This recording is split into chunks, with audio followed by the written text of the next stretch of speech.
everyone, in this video we are going to be reviewing Masters of Myth. It is a card game by Your Close Games, as in You Are Close Games. Now, we've met the developers of this game at a small Unpub Mini. Local guys. Yep. To us, not to you. Yes. It could be local to them. You don't know. You don't know. Yeah, that's true.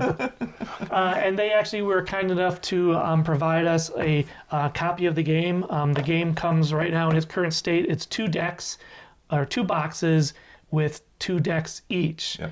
So And you can play either one. There's not one that's a starter or right. or So an add-on. You can play either one. Yeah, there's a total of 4. They're nice enough to give us both boxes, so we had all 4. But we just want to get that out there to let you know, that there was no exchange, or here, we'll give you a game if you give us a great review, because we are about to trash these guys. No, just kidding. No. Just kidding. No. But if you know us, if you've seen our reviews, we are always fair, but we want to get that out there. Integrity is important. Yes. Right. All right. Let's hear it. What are your thoughts? Go. I really enjoyed this game. You're all done. All right. Yes. Go, Jay. Yeah, it's a fun game. It's very, very easy to learn, and it's a very quick game. I think the game says like 20 to 40 minutes. Right. And when we played it, we played with 4 people, and it was about that. Mm-hmm. And they were teaching us, so it took extra time. I think if you look at our playthrough, was well under an hour. Our playthrough was under an hour, I think, but also we have added time in there because we were very carefully explaining and trying to explain to the audience exactly what it says and what we're doing. Once you get the hang of it, if Dave just says, I'm playing Mooney, all right, we know Mooney does. Right. But he was reading it aloud or things like that, so sorry to step on you. No, sorry. One of the things I like about the simplicity is that you don't have your life and currency and everything. Pretty much your life is your currency. When you're playing cards, everyone with 3 players, you start at 50 life points. Really, it's 75, but you start at 50, and once you drop down to 0, you bounce back up to 25. Mm-hmm. And that's a nice mechanic, because if you're 30 away from dying, someone can't just blow you away all in one turn. Yeah. And though it's a very, very balanced. When we played with the 4 of us, I won, but I had like 4 life points left. When we did our playthrough, Dave won, and he had like 11 left. We were all in our death state, so it was his final 11. Did we record that when we played the first time with 4 people? No. No, it didn't happen. Oh, Okay. Right. Poor Jay. Yeah, it didn't happen. He has so many victories under his belt. So many victories. They lost the time. Right. They're in my mind. And so it's nice having this simple mechanic. To play cards, it costs you life, and when you attack someone, it costs them life. So it's only really one thing to keep track of. There's cards that come with it that let you kind of get the cards together to count down. What we did is we just downloaded an app that just counted down. You can use a piece of paper, whatever. Whatever works. Yeah, mm-hmm. I've got more good things to say about the game, but I want to hear some of your guys' thoughts, and I don't want to steal your thunder. Because you're Zeus. Yes. This game was brand new to me. I had not played it before, so this is my first time ever playing it. I really, really enjoyed it. There's something about any game that deals with cards, and there's reading or words on the cards and rules on the cards and everything. The game developers did a very, very good job of explaining exactly what the card does, what it costs, how it impacts, how it plays in the game. There were a couple times where it was a little confusing, like, okay, does this impact all my cards or just one? But, you could figure it out after a game or 2 after playing this. There is one card in this deck, though, that was a little confusing. I don't know what they mean by this, but it says destroy all minions, rituals, and relics. The card is called Ragnarok. Mm-hmm. If you're familiar with the Thor movies, that's the destruction of Asgard. But it says destroy all minions, rituals, and relics, and then gods play with their decks upside down. Yeah. So the first part is easy to understand. That? Yeah. Or does that mean that? Yeah, the first part clear as day. Mm-hmm. But what does it mean to play with your deck upside down? Is that just for fun? Is it literal? It might be this, and it might be just for fun. But I honestly don't know. Okay. I mean, the destroying all the minions stuff, that's the big. Clear as day. The rest of it might just be like a joke. The developers just might be having fun with their players. I think it is simply for this. You literally cannot play with your deck like that. How would you know how to pay your cost? So it has to be reading it upside down. That's got to be the way it is. So you have to play with your cards upside down? Yeah. How does that impact you, though? Doesn't impact me. I see. My It thought might might impact be, somebody else. I thought maybe you have to play with your deck face up, so then everybody knows what you're drawing. Oh. Yeah, but see, it seems to me that a better way to say that would be must play with their decks with their face face up up. instead of You see, upside down. That's where the confusion comes in. Right. It's not clear. So that's one small issue. But besides that, I really enjoyed the game. I thought they did a good job with the artwork. I like the variety of the cards. There's enough attack in here. It seems like each deck has its own pluses and minuses, its own balancing issues. But every deck has enough that you could be defended or attack any particular god that might be in the game. Now, we didn't get a chance to play Quetzalcoatl, but I'm curious to see what kind of cards are in that god's deck. But I really enjoyed this game. I didn't think the learning curve was quite simple. I never played the game, but I picked it up in less than 2 turns. Yeah. And it's clearly labeled what kind of card it is, if it's a relic card, if it's a spell card. So Yeah, and there's not too many. I mean, there's not a million different cards you have to type. No. A million different card types you have to keep track of. And they give them to you right there. yeah, and from you guys playing your cards and me playing your cards, I really like that there's some uniqueness to each deck. That it wasn't just, okay, here's a god that attacks all minions. Here's my god or minion that attacks all minions. It's like we don't all have the exact same cards in our deck. We have a couple that are similar, but Yeah. there's enough uniqueness. Yes, sort of. I have a double-sided comment about that.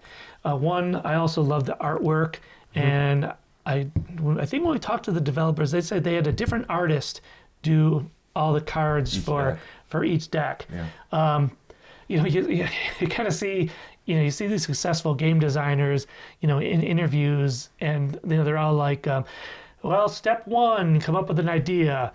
Step 2, contact your best friend who is a world-class, artist. And great. So I mean, these guys know like 4 of them because this artwork is just amazing. Yeah. Yeah. And hey, more power to them. For getting with that. Who knows? Maybe they paid tons of money, but the artwork is great, and I love that it's unique. But the only criticism that I have is that the artwork on the art side is fine, but you turn it over and every single deck looks exactly the same on the Tell me which one's a Zeus. Tell me which one's an Odin. on the back side. Raw. Yeah. And I mean, as a player, you do have the ability to buy tinted card sleeves. But yeah, it seems The A problem missed opportunity. The problem with it is too that you can end up taking control over another god's cards, and then stuff gets mixed, and it's hard to remember. I took this, you took that, and get things back to where they belong in your deck. yeah, it doesn't happen a So- lot, but it definitely happens. So it's definitely something that I think could have been done a little bit differently. It wouldn't have been much, as Dave said, it wouldn't have been much, but a couple pyramids on the back of this. Or even something as simple, like if you notice that each of these cards have a black border. Every single card has a black border. Could you have changed the color of the... That's a little critique. Now that being said, as Jason said, you can buy different colored deck protectors and solve the problem yourself, but it's maybe a problem that doesn't need to exist. I go now. But my other thing is, and this is because I'm old, I think the font on some of the cards, it's a little small. It's difficult to read, but they're beautiful cards. They're well laid out. The art is wonderful, but some of them are a little bit hard to read, and that's just because I'm an old dude. I had to take I played the whole game. If you watch our playthrough, I played the whole game with my glasses off, so I could read the cards. I can't remember what game we were playing, but my wife walked into the room, and all 3 of us were looking at cards, and it wasn't this game. And my wife said, "You guys look like a bunch of old men in here." I was like, "Well, yeah." That being said, those are really my only quibbles. I wish something could have been done with the back of the card. I wish the font was a little bit bigger, but it's not too much of a problem. One of the things I really like about this game is everything feels equally overpowered.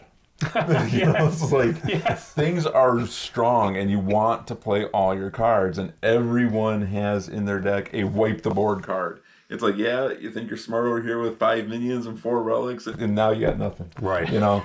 Yeah. So everything feels wonderfully overpowered and yet balanced. Everyone has those. But you're right, there's some distinction between each of the decks.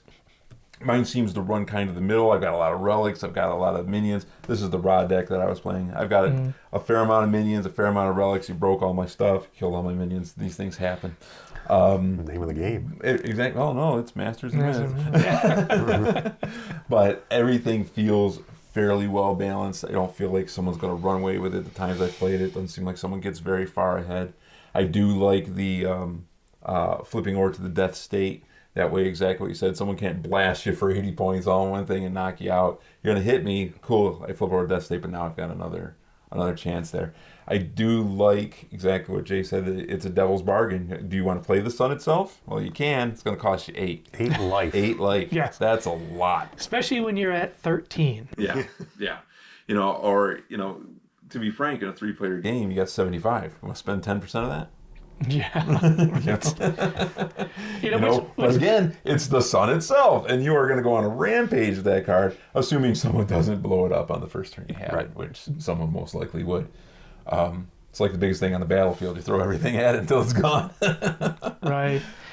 But the game can go fast or slow if you got a bunch of people. I think when we played our game, we were spending a lot. You know, if you're playing with other players, you know, you can play this game where I'm only going to put out 1 minion this turn, and then next turn I'm going to put out 1 spell instead of we were doing like 3 or 4. Right. You know, it'd be interesting if, you know, if you're playing conservative and someone else is playing reckless. We were all playing pretty much the same, fairly reckless. Dave was a little bit more conservative maybe, and he ended up winning, but not by much. I think the conservative came down to you're just a slave to whatever you draw. Yeah. My first couple draws, I didn't really have any minions to play, so I just kind of hid in the shadows because I'm like, I'm not attacking anybody. I have nothing out here. You guys could have blasted me, but I wasn't really much of a threat. Not much shadows on side. So he's right there. So I guess it all comes down to what you draw and what kind of cards you get early on in the game. And again, with everything being as powerful as it is, I want to play all my cards. Yeah. I want to play them all. And I'm watching the life take down and take down and take down. But hey, I got 2 scorching heats and I'm watching guys cook every turn, and it's making me smile. Yeah. So I do like this game. I think it's a lot of fun. I think it plays fast. Yes. But not too fast. Yeah, I think it's the right amount of time, and it's priced right at $24.99 for the box. And it's not a collectible card game. You're playing right out of the box. You're not adding anything to the deck. You know, I think they're going to release more gods eventually, so you might want to add to it, but you're not adding to Ra. Yeah, you know? Even these small little things like the counters, even the not having different backs, I would really recommend this game. I had a lot of fun playing this. Yeah, and you know, it's one of those things. It's not going to take up a lot of space on your shelf. Not at all. Yeah, you know, and too, I can't say enough about the cool artwork. It seems like these days, artwork is a central feature to especially newer games that are being designed. But this is definitely no exception. And they're holding their own against you know, Upper Deck and, you know, other card. Oh yeah, I give it a thumbs up. I recommend it. Good stuff. And you guys know I don't really enjoy competitive games. You know, I'd rather play cooperatively. This game is competitive. I like it. I just do. You know what's funny? When while he was saying that, I had this moment of realization, like, oh my gosh, that's right. It was a competitive game. Yeah. We had so much fun playing it. Yeah. That I forgot it was competitive. Maybe that's why I lost. But watch our other competitive videos, and we get real quiet and hyper focused. That wasn't with this playthrough. It was you know, it's fun. It's a lot of fun. Yeah, it is kind of fun because, you know, once 2 people are circling the drain, you know, like, oh, who's he going to take out? I'm an equal opportunity killer. Yeah. That's both. Suck. All right, well, there you have it. It's a game that we all enjoyed very much. Obviously, we played with 3 players. We've also played with 4. Very balanced, very fun. I encourage you to check it out. We're going to put the website down in our description just to help them out, because this is a game that I would recommend to friends. So we're not getting anything for recommending this game, but we love it, and we want to spread the love. You can follow Your Close. Is it Your Games? Your Close Gaming. Yeah, Your Close Gaming on Instagram and Facebook also. And while you're social media-ing, why don't you go ahead and give us a like if you like this video, and if you'd like to see more, go ahead and subscribe. Really helps us out. Yeah, Appreciate it. And for every new subscriber, Dave punches me in the face. So you got that to as an added incentive. Awesome. We'll see you next time. Bye.